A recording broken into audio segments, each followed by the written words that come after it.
40তম BCS এর written math solution part 2। তো আমরা পার্ট 1 এ 2 এর ক পর্যন্ত ম্যাথগুলো করে ফেলেছি। যারা পার্ট 1 দেখেননি তারা অবশ্যই পার্ট 1 দেখে আসবেন। তো আমরা পার্ট 2 শুরু করতেছি, অর্থাৎ 2 এর খ থেকে। তো 2 এর খ এরকম আছে যে p ইকুয়াল টু দেওয়া আছে x into y to the power a minus 1, q দেওয়া আছে হচ্ছে x into y to the power b minus 1, আর দেওয়া আছে হচ্ছে x into y to the power c minus 1। এত হলে আমাকে এত এর মান নির্ণয় করতে হবে। তো এই মান নির্ণয় করার জন্য আমরা যেটা করব সেটা হচ্ছে যে যে লগের কিছু প্রপার্টি দেখে আসবো, যে লগের কি কি প্রপার্টি আছে। আচ্ছা, তো এই অঙ্কটা করার জন্য প্রথমে আমাদের লগের কিছু প্রপার্টি দেখতে হবে। প্রথমে হচ্ছে log log a into b equal to লেখা যাবে log a plus log b, অর্থাৎ যদি তারা গুণন হিসেবে থাকে তাহলে আমরা কি লিখতে পারি, তারা হচ্ছে যোগ হিসেবে লিখতে পারি। আবার উল্টাটা আমরা বলতে পারি, যদি তারা গুণন হিসেবে থাকে তাহলে আমরা, যোগ হিসেবে থাকে তাহলে আমরা গুণ হিসেবে লিখতে পারি। আবার লগ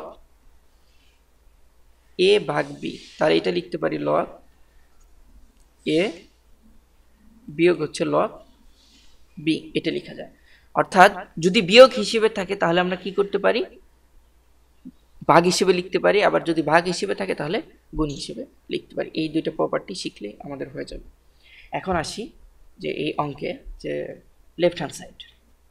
তো লেফট হ্যান্ড সাইডে যেটা আছে সেটা হচ্ছে log p into b minus c plus log p into q into c minus a plus log r to the power a minus, এটা দেওয়া আছে। আচ্ছা, এখন আমি মানগুলো বসিয়ে দিই যে লগ পির মান কত। পির মান হচ্ছে যে x into y to the power a minus 1, আর এইখানে আমাদের পি এর উপরে যে পাওয়ারটা আছে সেটা লিখতে হবে, সেই পাওয়ারটা আছে b minus c plus log q. Q এর মান হচ্ছে x into y to the power b minus 1, আর কিউ এর উপর যে পাওয়ারটা আছে সেটা হচ্ছে c minus a plus log r এর মান কত আছে, আর এর মান আছে হচ্ছে x to the power x into y to the power c minus 1 আর হচ্ছে এ মাইনাস বি। এই তো আমি মান বসিয়ে দিলাম। এখন আমরা সূচকের গুণগুলো করে ফেলবো। এই বি মাইনাস সি কার কার সাথে গুণ আছে, এক্স এর সাথেও গুণ আছে, y to the power a minus 1 এর সাথেও গুণ আছে। তাহলে আমরা গুণ করে দিচ্ছি লগ, তাহলে কি হবে x to the power b minus c into y to the power a minus 1 আর গুণন হবে বি মাইনাস সি, এটা হয়ে গেল। তারপর প্লাস লগ আমরা সি মাইনাস এ কে এক্স দিয়ে গুণ করে দেবো, পাওয়ার হিসেবে আছে, তাহলে c minus a into y to the power b minus 1 গুণন হবে কি সি মাইনাস 1। তারপর হচ্ছে লগ প্লাস লগ, এখানে আছে x to the power a minus b, আর এটা হচ্ছে যে y to the power c minus 1 আছে, তার সাথে গুণন আছে হচ্ছে এ মাইনাস বি। আচ্ছা, গুণ করে দিলাম। এখন আমরা লগ, এখন লগের প্রপার্টি অনুসারে যেটা আমরা করতে পারবো যে এইটা যোগ হিসেবে আছে, এই লগ যোগ হিসেবে আছে, তো এটার সাথে যোগ হিসেবে আছে, তাহলে একটা লগ কমন নিয়ে আমরা সবগুলোকে গুণ করে দিতে পারবো। তার মানে আমরা লিখতে পারবো একটা লগ নেওয়ার পর x to the power b minus c into সবগুলো এক্সগুলো একসাথে করি x to the power c minus a into x to the power a minus b, আর ওয়াইগুলো যদি আমরা একসাথে করি তাহলে লিখতে পারবো ওয়াই টু দি পাওয়ার, এটা গুণ করে দেই তাহলে গুণ হবে যে এ বি, তারপর হচ্ছে হলো মাইনাস এসি, তারপর হচ্ছে মাইনাস বি প্লাস সি, তারপর আবার যদি এখানে ইন্টু এই ওয়াইটাকে আমরা গুণ করে দিচ্ছি তাহলে হবে হচ্ছে ওয়াই,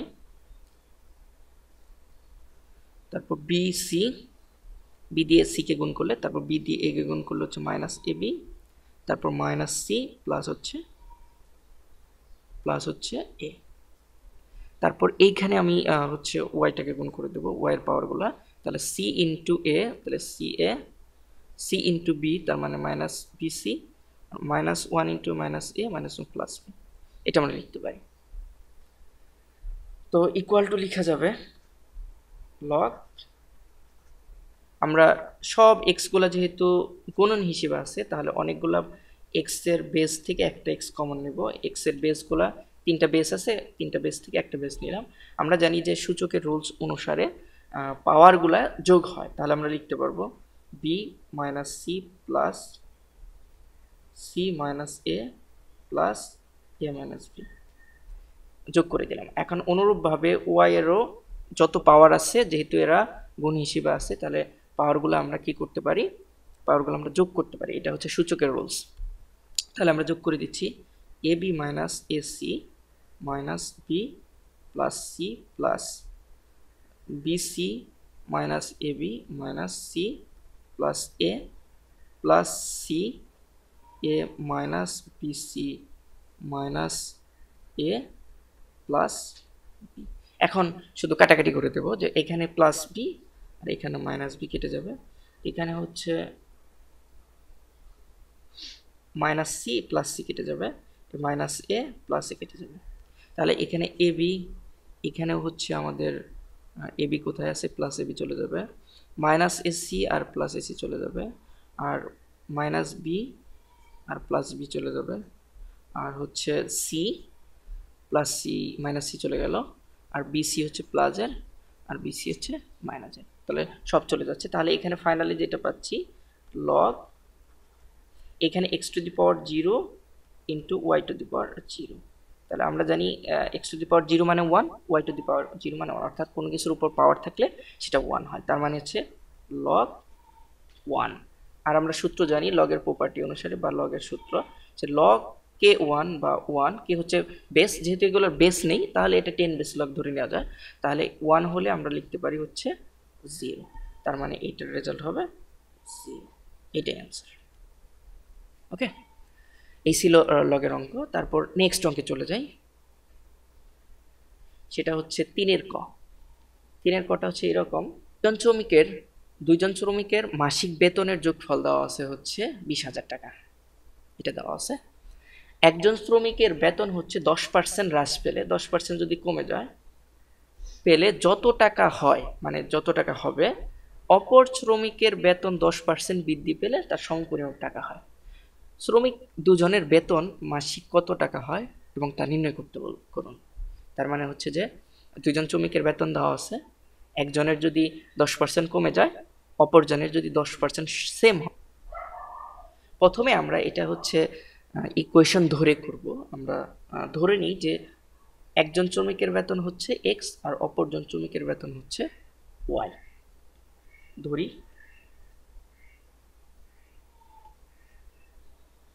একজন শ্রমিকের বেতন ইকুয়াল টু এক্স টাকা, এটা ধরে নিলাম। তাহলে অপরজন শ্রমিকের বেতন হবে ওয়াই টাকা, এটা ধরে নিলাম। ওকে, এখন আমরা ইকুয়েশন ফর্ম করব। তাহলে যেহেতু দুইজন শ্রমিকের বেতন হচ্ছে এত টাকা, তাহলে আমরা লিখতে পারি সুতরাং এক্স প্লাস ওয়াই, প্রশ্ন মতে যেটা, প্রশ্ন মতে x plus y equal to হচ্ছে 20,000 টাকা, এত টাকা। এটা 1 নং সমীকরণ হয়, এটা আমরা 1 নং সমীকরণ। অপরপক্ষে আমরা যেটা দেখব যে যদি 10% হ্রাস পায়, যদি কি হয় 10% হ্রাস হয়, তাহলে হচ্ছে একজন শ্রমিকের যদি 10% হ্রাস হয় তাহলে তার বেতন কত হবে, কত টাকা হ্রাস পাবে। তাহলে তাহলে এরকম হয় যে 100 টাকায় হ্রাস পায় একজন শ্রমিক, লিখি একজন শ্রমিক 100 টাকায় হ্রাস পায়, মানে 100 টাকায় একজন শ্রমিকের হবে, একজন শ্রমিকের 100 টাকায় হ্রাস পায় কত টাকা, 10 টাকা। তাহলে সুতরাং 1 টাকায় হ্রাস পায় কত, ইকুয়াল টু হবে 10/100 এত টাকা। সুতরাং যেহেতু আমরা একজন শ্রমিকের বেতন ধরে নিয়েছি x টাকা, তাহলে x টাকা থেকে কত টাকা হ্রাস পায়, তাহলে একজন শ্রমিকের x টাকা যদি হ্রাস পায় তাহলে হবে 10 গুণন x আর হচ্ছে 100। তাহলে আমরা কেটে দিই, এটা চলে যাবে, তাহলে হবে হচ্ছে x/10। তাহলে x/10 হলো আমাদের কমে গেল। তাহলে একজন শ্রমিকের বেতন কত হবে, সুতরাং একজন শ্রমিকের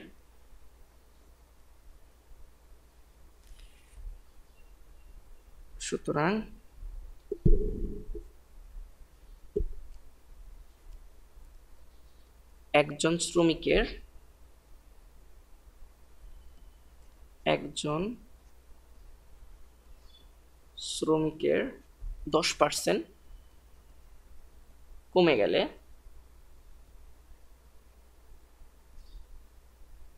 তার বেতন হবে, তার মাসিক বেতন লিখি, মাসিক বেতন ইকুয়াল টু হচ্ছে কত টাকা করেছে x/, তার মানে x থেকে তার কমে গেছে, x থেকে বিয়োগ হচ্ছে কত করতে হবে, x/10 এত। তাহলে ইকুয়াল টু আমরা লিখতে পারি 10, তারপর হচ্ছে 10x মাইনাস x, তার মানে হচ্ছে 9x/10 এত টাকা। তার মানে তার মাসিক বেতন 9x/10। অপর আবার জনের কি 10% বৃদ্ধি পাবে, তাহলে সেটা আমরা করে ফেলি। নতুন একটা পেজ নিয়ে নিচ্ছি। অপর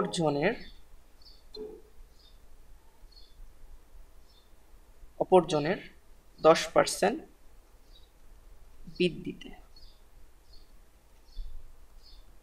100 টাকায় বৃদ্ধি পায়, ইকুয়াল টু হচ্ছে 10 টাকা।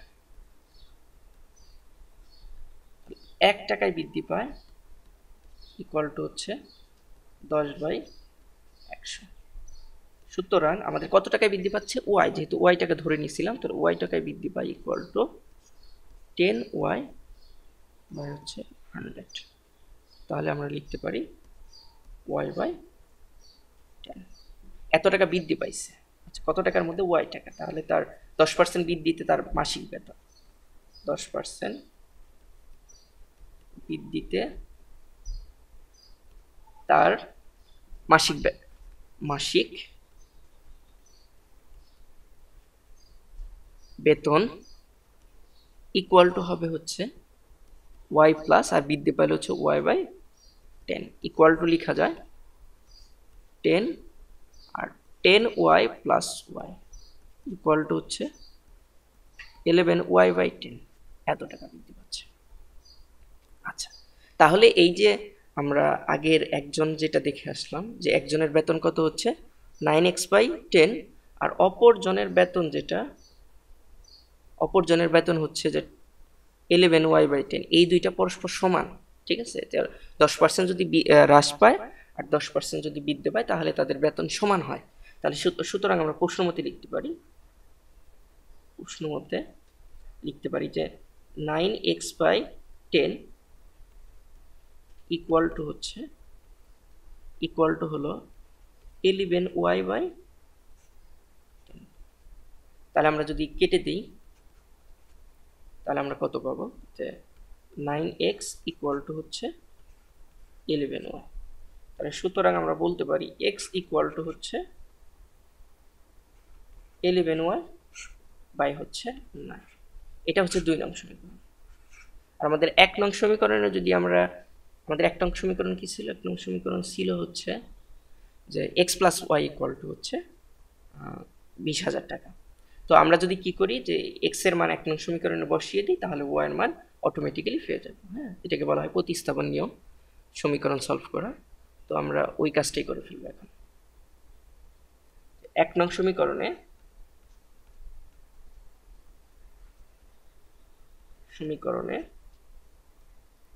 x ইকুয়াল টু হচ্ছে 11y/9, 11y/9 বসিয়ে বসিয়ে পাই তাহলে কি হবে, তাহলে ছিল যে এক্স প্লাস ওয়াই, তাহলে হচ্ছে 11y প্লাস বাই 9 প্লাস হচ্ছে ওয়াই ইকুয়াল টু হচ্ছে 20,000 টাকা। 20,000, তাহলে আমরা লসাগু যদি নেই তাহলে লসাগু হবে 9, তাহলে 11y প্লাস হচ্ছে 9y ইকুয়াল টু হবে হলো 20,000 টাকা। এটা হয়ে যায়, তাহলে আমরা লিখতে পারি হচ্ছে 11y আর হচ্ছে 9y, তার মানে হচ্ছে 20y বাই 9 ইকুয়াল টু হলো 20,000। আমরা যদি আর গুণন করে ফেলি তারপর y ইকুয়াল টু কত হবে, না গুণ করি যদি তাহলে হবে হচ্ছে 9 দুগুণে 18, কয়টা শূন্য, 4টা শূন্য। এই তো আমাদের হয়ে গেল। এখন সুতরাং y ইকুয়াল টু আমরা লিখতে পারবো 18 0 0 0 4টা শূন্য ভাগ হচ্ছে 20, তাহলে এই জুড়ে চলে যায়, এটা যদি কেটে দেই তাহলে হবে 9, তাহলে ইকুয়াল টু আমরা লিখতে পারি 9 দিয়ে 3টা শূন্য, 9,000 টাকা। ঠিক আছে, তাহলে সুতরাং ওয়াই হচ্ছে 9,000 টাকা। আর ওয়াই ছিল কার বেতন, ওয়াই ছিল অপরজনের বেতন। তার মানে আমরা লিখতে পারি সুতরাং অপরজনের বেতন ইকুয়াল টু হচ্ছে 9,000 টাকা। সুতরাং একজনের বেতন যেটা ধরছিলাম, একজনের বেতন, তাহলে সেটা হচ্ছে x ইকুয়াল ছিল, তাহলে x ইকুয়াল টু হবে হচ্ছে 20,000 থেকে আমাকে কি করতে হবে, 20,000 থেকে 9,000 টাকা বাদ দিয়ে দিতে হবে, তাহলে থাকবে হলো 11,000 টাকা। 11,000 এত টাকা, এই তো অঙ্ক হয়ে গেল। তার মানে অপরজনের বেতন হবে 9,000 টাকা আর একজনের বেতন হবে হচ্ছে 11,000 টাকা। এই তো সলভ।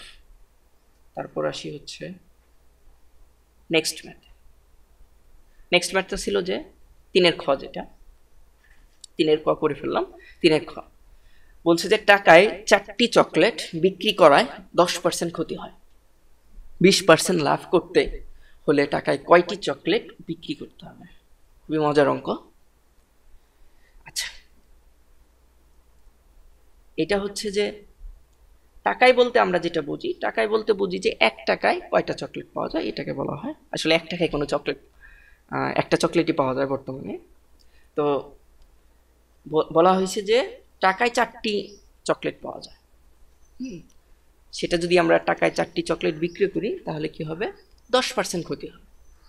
কিন্তু আমাকে 20% লাভ করতে হবে, তাহলে টাকায় কয়টি চকলেট বিক্রি করতে হবে? তাহলে আমরা বলতেই পারি এখান থেকে সলিউশন। তাহলে এখান থেকে বলাই যায় যে 4টি চকলেটের বিক্রয় মূল্য হচ্ছে 1 টাকা। 4টি চকলেটের বিক্রয় মূল্য কত টাকা? 1 টাকা। সুতরাং একটি চকলেটের বিক্রয় মূল্য কত হবে? কম হবে, তাহলে কম হলে ভাগ 1/4 টাকা হবে। এটা পেয়ে গেলাম। এখন আমরা ধরে নিলাম যে এই চকলেটটার ক্রয় মূল্য ছিল 100 টাকা। যেহেতু 10% ক্ষতি, তাহলে 10% ক্ষতিতে ক্রয় মূল্য যদি 100 টাকা হয়, ক্রয় মূল্য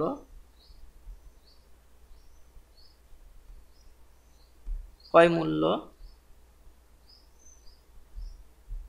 টাকা হবে, হলে বিক্রয় মূল্য কত হবে? যেহেতু ক্ষতি হয়েছে তাহলে বিক্রয় মূল্য অবশ্যই কমে যেতে হবে। তাহলে বিক্রয় মূল্য হবে হলো 100 থেকে আমাদের কত বাদ দিতে হবে? 100 থেকে 10 বাদ দিতে হবে, ইকুয়াল টু 90 টাকা। ওকে, এখন আমরা কথাটা উল্টা করে লিখতে পারি যে আমি যে চকলেটের ক্রয় মূল্য বের করব, যেহেতু আমার একটা চকলেটের বিক্রয় মূল্য দেওয়া আছে 1/4, তাহলে কথাটা এইভাবে লিখতে পারি যে 90 টাকা বিক্রয় মূল্য হলে ক্রয় মূল্য হবে 100 টাকা। সেটা কয়টা চকলেটের ক্ষেত্রে? একটা চকলেটের ক্ষেত্রে। আচ্ছা, তার মানে আমি লিখতে পারি যে 90 টাকা একটি চকলেটের বিক্রয় মূল্য হলে ক্রয় মূল্য হবে কত টাকা? 100 টাকা। উল্টা কথাটা উল্টিয়ে দিলাম। তাহলে সুতরাং 1 টাকা যদি একটি চকলেটের বিক্রয় মূল্য হয় তাহলে ক্রয় মূল্য কমে যাবে অবশ্যই। তাহলে কমে গেলে কত হবে? 100 বাই কম হবে, তাহলে 100 বাই ভাগ হবে। আচ্ছা, সুতরাং আমাদের ক্রয় মূল্য একটি চকলেটের বিক্রয় মূল্য কত আছে? 1/4 টাকা। তাহলে 1/4 টাকা একটি চকলেটের বিক্রয় মূল্য হলে ক্রয় মূল্য কত হবে? ক্রয় মূল্য হবে হচ্ছে এরকম হবে যে এখন বেড়ে যাবে, গুণ হবে। তাহলে 100 গুণন হচ্ছে 1/4, আর এখানে লিখতে পারবো হচ্ছে নিচে হলো 90। যদি আমরা কাটাকাটি করি তাহলে এখানে পাবো হচ্ছে এটা চলে যাবে, 0 চলে যাবে, আর এখানে নিচে 4 চলে আসবে। তাহলে 4 নং 36/10, 36 আর ভাগ হবে হচ্ছে নিচে 36 হবে। তাহলে নিচে হলো 36, এই 4টা নিচে চলে আসবে, আর উপরে হচ্ছে 10, তাহলে 10/36। এটাকে যদি আমি আরেকটু কাটাকাটি করি, নতুন একটা পেজ নিয়ে নিলাম, তাহলে হচ্ছে এখানে হলো 10/36। এটাকে যদি আমরা কাটাকাটি করি তাহলে 2 দিয়ে কাটলে 5 হবে, আর 2 দিয়ে কাটলে 18, 2 গুণে 36, তাহলে 5/18 হচ্ছে আমাদের একটা চকলেটের ক্রয় মূল্য। ঠিক আছে, এখন আবার 10% আমাকে লাভ করতে হবে। কত? আমাকে লাভ করতে হবে 20% লাভে। তাহলে 20% লাভে ক্রয় মূল্য 100 টাকা হলে বিক্রয় মূল্য কত হবে? 120 টাকা হবে। তাহলে সেটাই আমরা করব। এখন হচ্ছে 20% লাভে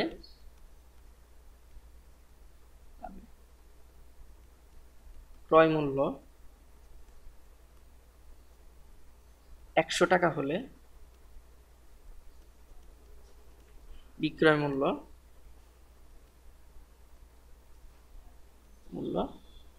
তাহলে কত হবে? যেহেতু 20% লাভ করতে হবে তাহলে 100-র সাথে যোগ হবে 100 প্লাস 20, এত টাকা ইকুয়াল টু হবে 120 টাকা।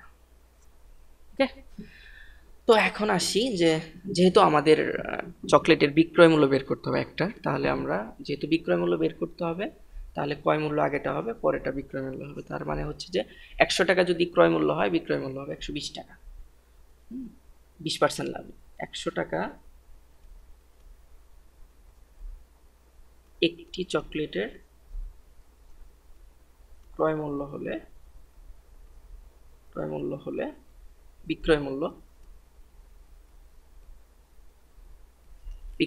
ইকুয়াল টু হচ্ছে 120 টাকা। সুতরাং যদি 1 টাকায় একটি চকলেটের ক্রয় মূল্য, তাহলে কমে যাবে 120 ভাগ হচ্ছে 100। সুতরাং আমাদের ক্রয় মূল্য কত পাইছি? ক্রয় মূল্য হচ্ছে এত টাকা দিয়ে ক্রয় করছি, তাহলে 5/18 টাকায় একটি ক্রয় মূল্য একটি চকলেটের ক্রয় মূল্য হলে বিক্রয় মূল্য হবে কত? তাহলে এটা গুণ হয়ে যাবে। তাহলে 120 গুণন 5/18 আর হচ্ছে 100, নিচে 100। তাহলে কাটাকাটি যদি করি তাহলে আমরা এটাকে 0 দিয়ে কেটে দিই, এই 5 দিয়ে এটাকে কাটতে পারবো, 2 হবে, এটা 2 দিয়ে আমরা 6কে কাটতে পারবো, আর এই 6 দিয়ে আমরা হচ্ছে 3কে কাটতে পারবো, 3 6 18। তার মানে হচ্ছে 3টা তো অবশ্যই নিচে চলে আসবে, তার মানে ইকুয়াল টু হচ্ছে 1/3। এই কাটাকাটি হয়তো অনেকে বুঝবে না, আমি একটু আবার করতেছি। সেটা হচ্ছে এরকম ছিল 120 গুণন 5/18/100। এটাকে আমরা এইভাবে লিখতে পারি, এই 18টা নিচে চলে আসবে, তাহলে 120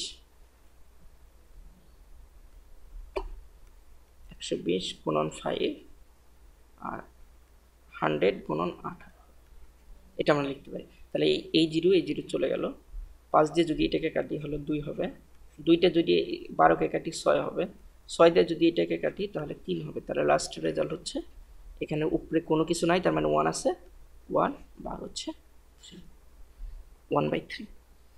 তার মানে হচ্ছে যে একটা চকলেটের বিক্রয় মূল্য আমাকে 20% লাভ করতে গেলে আমাকে করতে হবে 1/3 টাকা করতে হবে। তার মানে এখন আমাকে যেহেতু বলছে যে ডাকে বলছে যে কি বলছে যে টাকায় কয়টি চকলেট পাওয়া যাবে, মানে 1 টাকায় কয়টি চকলেট পাওয়া যাবে এটা আমাকে বের করতে হবে। তো আমরা সেই কাজটাই করব এখন। যেহেতু আমরা পেলাম যে একটি চকলেটের বিক্রয় মূল্য হচ্ছে এত টাকা, তাহলে কথাটা উল্টিয়ে লিখবো যে এত টাকায় পাওয়া যায় একটি চকলেট, 1 টাকায় কতটি চকলেট পাওয়া যায় এটা আমরা লিখব। তার মানে বিষয়টা এরকম, 1/3 টাকায় পাওয়া যায় একটি চকলেট, সুতরাং 1 টাকায় পাওয়া যায়। 1 টাকায় পেতে গেলে অবশ্য ভাগ হবে, সেটা 1/3। তাহলে এটাকে যদি আমরা ভাগ করি তাহলে বিষয়টা এরকম ভাগ আছে, তার মানে এটাকে এভাবে লেখা যায় 1/1/3। আর আমরা জানি যে ভগ্নাংশ ভাগের ক্ষেত্রে ভাগটাকে তুলে দিয়ে গুণ লিখলে তাহলে পরের ভগ্নাংশটা উল্টিয়ে যাবে, তাহলে আমরা লিখতে পারবো 1 গুণন 3/1 ইকুয়াল টু 3টি চকলেট। তার মানে বিষয়টা হচ্ছে এরকম যে 1 টাকায় কয়টি চকলেট পাওয়া যাবে, 3টে। আর আমরা 1 টাকায় 3টি চকলেট যদি বিক্রি করি তাহলে আমাদের কত পার্সেন্ট লাভ হবে, আমাদের 20% লাভ হবে। এটাই ছিল আমাদের অঙ্কের অ্যান্সার, এটাই অ্যান্সার। ওকে, তারপর আসি নেক্সট অঙ্কে। নেক্সট অঙ্ক হচ্ছে এরকম যে 4 নম্বর বলছে একটি কাজ ক 14 দিনে এবং খ 28 দিনে করতে পারে। তারা একত্রে কাজটি আরম্ভ করে কয়েকদিন পর ক কাজটি অসমাপ্ত রেখে চলে গেল এবং বাকি কাজ খ হবে এখানে, বাকি কাজ খ 7 দিনে সম্পূর্ণ করল। তাহলে সম্পূর্ণ কাজটি কত দিনে সম্পূর্ণ হয়েছিল এটা আমাদের বের করতে হবে। একটা মানুষের মানে একজন লোক বা যে কাজ করে সেই কাজের রেঞ্জ দেওয়া আছে, সেটা হচ্ছে যে ক করতে পারে 1 টাকা 14 দিনে, খ করতে পারে 28 দিনে, আর ক খ একত্রে কিছুদিন কাজ করলো, তারপর কটা চলে গেল, আর খটা সেই কাজটা 7 দিনে করলো। ঠিক আছে, তাহলে সম্পূর্ণ কাজটা কত দিনে সম্পূর্ণ হয়েছিল এটা আমাকে করতে হবে।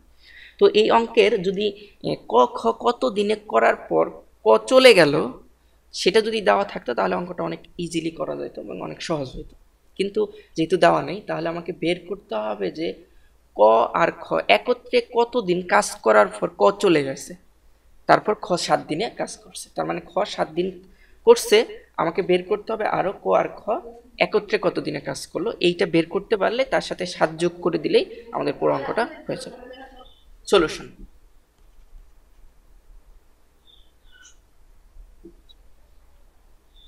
তার মানে হচ্ছে যে ক 14 দিনে করে এক অংশ কাজ, এই কথাটা অর্থ হলো এরকম। তার মানে আমরা লিখতেই পারি যে ক 14 দিনে করে এক অংশ কাজ। এক অংশ কাজ মানে সম্পূর্ণ কাজ। 14 দিনে ক একা যদি করে তাহলে একটা কাজ করে ফেলতে পারে, মানে এক অংশ মানে হচ্ছে সম্পূর্ণ কাজ। তার মানে সুতরাং ক যদি একদিনে করে,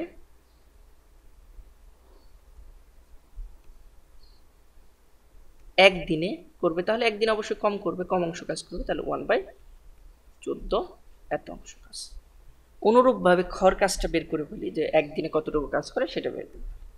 তাহলে আবার খ 28 দিনে করে, এখানে করে কথাটা লিখি, করে এক অংশ কাজ।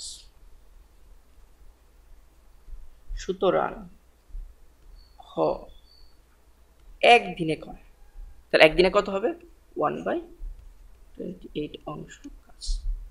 আচ্ছা, তাহলে আমরা যদি 2 জনের কাজ বের করি যে ক প্লাস খ একদিনে কত অংশ কাজ করে, এটা আমরা যদি বের করে ফেলি তাহলে আমাদের বেটার হবে। আচ্ছা, তাহলে সেই কাজটাই করি যে সুতরাং ক প্লাস খ একদিনে করে ইকুয়াল টু আমরা লিখতে পারবো এটা প্লাস এটা, তার মানে হচ্ছে 1/14 প্লাস 1/28 এত অংশ পরে 1/14 প্লাস 1/16 এত অংশ কাজ। তাহলে আমরা যদি যোগ করে ফেলি এখানে তাহলে কত হবে, 14 আর 18 লসাগু কত, 14 আর 28 সরি 28, তার মানে 14 28 লসাগু 28, 28 লসাগু তাহলে 2 প্লাস 1 ইকুয়াল টু হচ্ছে 3/28 এত অংশ কাজ। তার মানে ক প্লাস খ যদি একদিনে করে তাহলে একটা কাজের 3/28 অংশ কাজ করে ফেলতে পারে। ওকে, এখন আমরা একটা জিনিস পেয়েছি যে খ আবার হচ্ছে 7 দিন বেশি করছে। তাহলে আমরা যদি এরকম করি যে যেহেতু ও খ একদিনে করতে পারে 1/28 অংশ কাজ, তাহলে 7 দিনের কাজটা আমরা বের করে ফেলি। তাহলে 7 দিনে বের করার পর আমরা বাকি যতটুকু কাজ থাকবে সেটা ক প্লাস খ করে ফেলছে বা ক প্লাস খ একসাথে করছে, তাহলে আমাদের অঙ্কের মেন থিমটা চলে আসবে। তাহলে আমরা ওই কাজটাই করব যে আমরা লিখবো এখানে খ একদিনে করে 1/28, তাহলে খ 7 দিনে করে কত অংশ সেটা আমরা খ 7 দিনে অবশ্য বেশি করবে, তাহলে গুণ হবে 1 গুণন 7 28 এত অংশ ইকুয়াল টু আমরা লিখতে পারি 4 7 28 1/4 অংশ। এই যে 1/4 অংশ সে হচ্ছে একা করলো, অর্থাৎ সম্পূর্ণ কাজের 1/4 অংশ করলো। তাহলে বাকি কাজ কতটুকু থাকে এবং বাকি কাজ কে কে করছে, বাকি কাজ ক প্লাস খ করছে। তার মানে অবশিষ্ট কাজ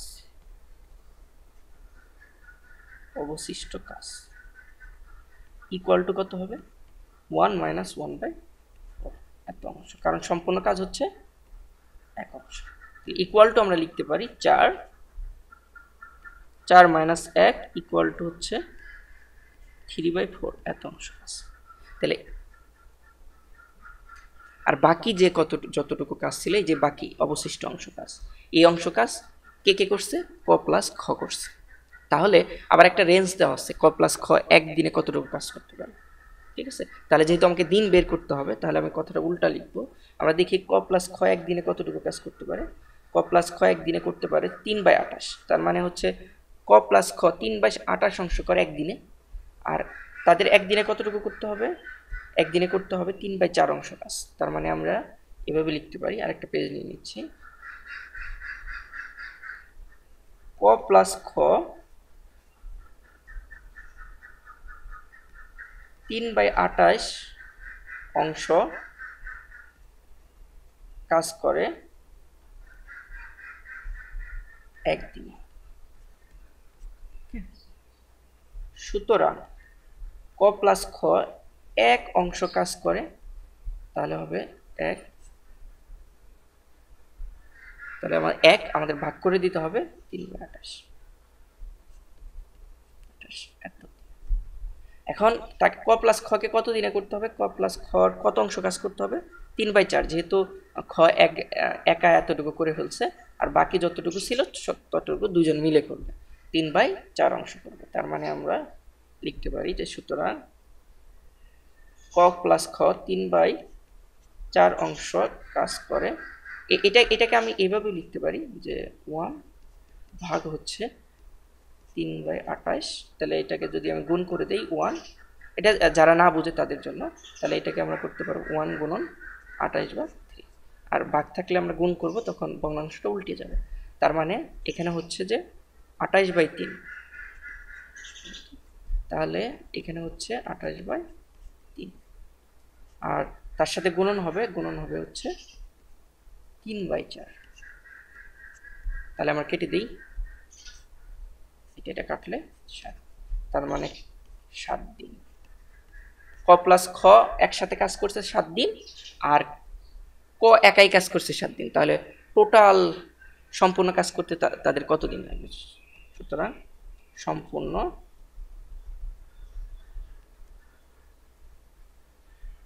কাজ করতে সময় লাগে ইকুয়াল টু দুজনে মিলে 7 দিন করছে আর হচ্ছে খ একা 7 দিন করছে, তাহলে টোটাল দিন হচ্ছে 14 দিন। এটাই অ্যান্সার। ওকে।